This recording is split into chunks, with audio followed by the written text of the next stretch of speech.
बैठे थे, budget pass हो रहा है, किसान यहाँ बैठे थे, उम्मीद लगाए थे कि कुछ न कुछ होगा बजट में किसानों के लिए। लेकिन भाई साहब उन्होंने जब पिटारा खोला तो वो पिटारा फिर लूट पीट का पिटारा निकला।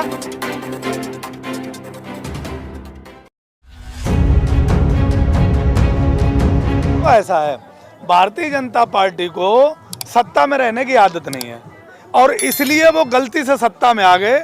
किस तरीके से आए मुझे लगता है मीडिया बहुत अच्छी तरीके से जानती है और मीडिया का कुछ हिस्सा उनकी मदद में उनके साथ लगा हुआ है। जो वो कर रहे हैं वो हिस्सा वो है कि राम राम की लूट है, लूट पाए तो लूट और नहीं सरकार चली जाएगी, समय जाएगा छूट। तो एक हिस्सा ये है कि मोदी जी और मोदी जी के जो गुजराती यार हैं वो पूरे हिंदुस्तान को टका टका में लूट रहे हैं और कोई भी नौजवान मतलब देश का कोई एक नौजवान नौकरी ना पाले, कोई संस्था बाकी ना रह जाए लूटने से, चाहे वो कोई भी देश की संस्था हुई।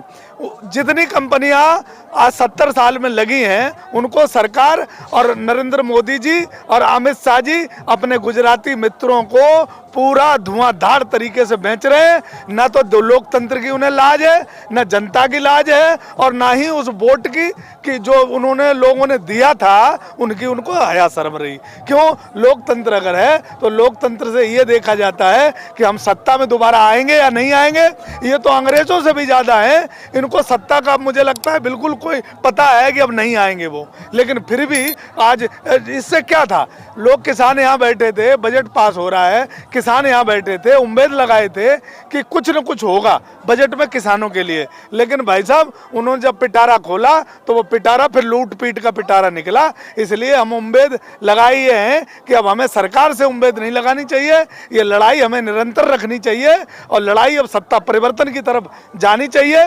क्योंकि प्रधानमंत्री इतना बिक चुका है कि अब पीछे वापस आना मुझे लगता है प्रधानमंत्री जी के बस का नहीं है। इसलिए ये लड़ाई सही कहा, अगर टिकैत जी ने कहा तो इस पे हम 100% हम सभी किसान मानते हैं। मोदी जी ने कहा है कि एक कॉल की दूरी है, तो क्या आप वो कॉल करेंगे? देखो मोदी जी वो कौन से नंबर का, कहीं ऐसा ना हो पाकिस्तान का और चाइना का नंबर दे दें जो कॉल हमें करनी पड़े। तो मोदी जी का पास तो वो नंबर है नहीं जिससे हम फोन करके और उनसे कहें। लेकिन हाँ हमारे सबके नंबर जरूर राष्ट्रभक्त और इंडिया के नंबर है और पूरा आईडी लगी हुई है। अगर मोदी जी चाहें तो कॉल कर सकते हैं, जैसे पहले करते थे हमारे नेताओं को, तो कॉल कर सकते हैं। लेकिन मुझे लगता नहीं है कि वो उनके हाथ की है कॉल करना। क्योंकि जब ये सत्ता में आए थे तो इन्होंने अपनी रैलियों में जो नकली लाल किले बनाए, नकली कुतुब मीनार बनाए, वो अरबों रुपए जो उद्योगपतियों से लिए हैं, उन उद्योगपतियों से ने इनसे कुछ न कुछ ऐसा करा रखा है, कोई ब्लैक इनका ऐसा काम है जो उद्योगपति दबा देते हैं और मोदी जी उतना ही चलते हैं जितना वो कहते हैं। हमारे सामने तो सिर्फ झूठ बोलना उनको आता है। जनता को झूठ बोल के लूटा, चाहे वो अच्छे दिनों के नाम से लूटा हो, 2 करोड़ नौकरी के नाम से लूटा हो, हमारी डबल आय करने से लूटा हो। हमसे कहा था कि हम तुम्हारे 2022 तक पूरा हर एक किसान को, हर एक जवान को देश के रोजगार दे दूंगा और मकान भी दे दूंगा। तो 2022 बिल्कुल चंद कदमों पे खड़ी है। आज दिन तक एक युवा को न रोजगार मिला, न नौकरी मिली, न मकान मिला। प्रधानमंत्री जी ने देश को पूरी तरीके से ठगा है, देश के साथ अन्याय किया है, देश के साथ धोखा किया है और गलती हमारी है कि हमने ऐसा प्रधानमंत्री चुना जो कि जिसके न बीवी थे, न बच्चे थे, न परिवार था। वो हमें लगता नहीं है कि देश को अपना परिवार और अपना राष्ट्र मानता है। 6 तारीख बहुत करीब है और 6 तारीख को किसान नेताओं ने आह्वान किया है कि पूरा राष्ट्र में चक्का जाम किया जाएगा 3 घंटे के लिए। तो क्या तैयारियां हैं इसके लिए? सरकार तैयारी हमें तो, हम किसान आदमी, हमें तैयारी क्या करना है। हो सकता है 6 तारीख की बात है, वो डीजल पेट्रोल प्रधानमंत्री जी एक आदेश करें, वहाँ पेट्रोल पंप बंद करवा दें कि किसानों को डीजल मत देना। लेकिन कोई बात नहीं, तो हमारे पास हाँ तो हो चुका है, तो कोई बात नहीं। प्रधानमंत्री जी अगर हम तुम्हें प्रधानमंत्री बना सकते हैं, चाय से अगर चाय वाले को हम प्रधानमंत्री बना सकते हैं तो हम ट्रैक्टर की व्यवस्था भी कर सकते हैं और ट्रैक्टर की डीजल की भी व्यवस्था कर सकते हैं।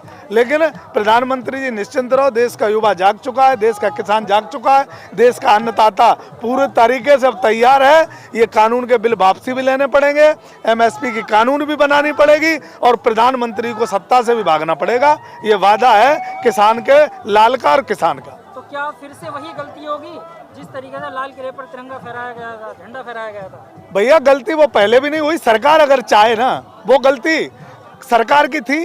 सरकार ने देखो, ये जो सरकार है ना भारतीय जनता पार्टी, ये दंगों की पार्टी है। इनका इतिहास रहा, तो आपको दंगाई बता रहे हैं? मैं ये बता रहा हूँ इनका, अरे इतिहास रहा इनका कि ये जब आज़ादी हुई थी, जब आज़ादी की लड़ाई लड़ी जा रही थी और हमारे पूर्वज, हमारे पिताजी जब आज़ादी की लड़ाई लड़ रहे थे, तो जो ये गोलकर और सावरकर जो थे इनके, वो अंग्रेजों की चाटुकारिता कर रहे थे, उनके ये अन्यायी है। आज उनको सत्ता मिल गई, वो बेवकूफ़ी से हमने दे दी और ये सत्ता में लूट घसोट कर रहे हैं। पूरा का पूरा देश ये अडानी अंबानी को बेचना चाहते हैं। और ये मुझे लगता है हमारे प्रधानमंत्री जी, चौकसी जो माल लेके भागा है इनका, जो नीरव मोदी माल लेके भागा है, उस माल को अपने साथ शेयर करना चाहते हैं। और विदेश में ये मुझे लगता नहीं कि हिंदुस्तान में ये रहेंगे। क्यों? कि जिनकी जो सोच है, इनका जो काम है कि अन्नदाता, जो इन्होंने पार्लियामेंट में कहा था कि पैर छू के सीढ़ियों के, जो हमारा सांसद है, जो हमारा लोकतंत्र है, उसको मंदिर के पैर छुए थे और ये कहा था कि हम देश के आखिरी व्यक्ति तक हम विकास पहुंचाएंगे, हम उसे लाभ देंगे सरकार का। तो मुझे लगता है कि वो विकास आखिरी आदमी तक नहीं, वो 15 उद्योग तक ही शामिल रह गया। और 15 उद्योगपतियों के पास इनकी क्या डील हुई, ये समय आने पर पता चलेगा। और प्रधानमंत्री पे देश के एक भी अन्नदाता और नौजवान और किसी भी बेरोजगार को अब विश्वास नहीं रहा। विश्वास खो दिया नरेंद्र मोदी जी ने। हमारा सबका, हम आहत हैं, दिल टूटे हैं। हम सबने वोट दिया था, सबने झंडा लेके भारतीय जनता पार्टी के भागे थे। तो भारतीय जनता पार्टी ने अपना जनाधार खो दिया और मुझे विश्वास नहीं है कि ये आगे क्या करने वाले हैं। देश के साथ कुछ भी हो सकता है।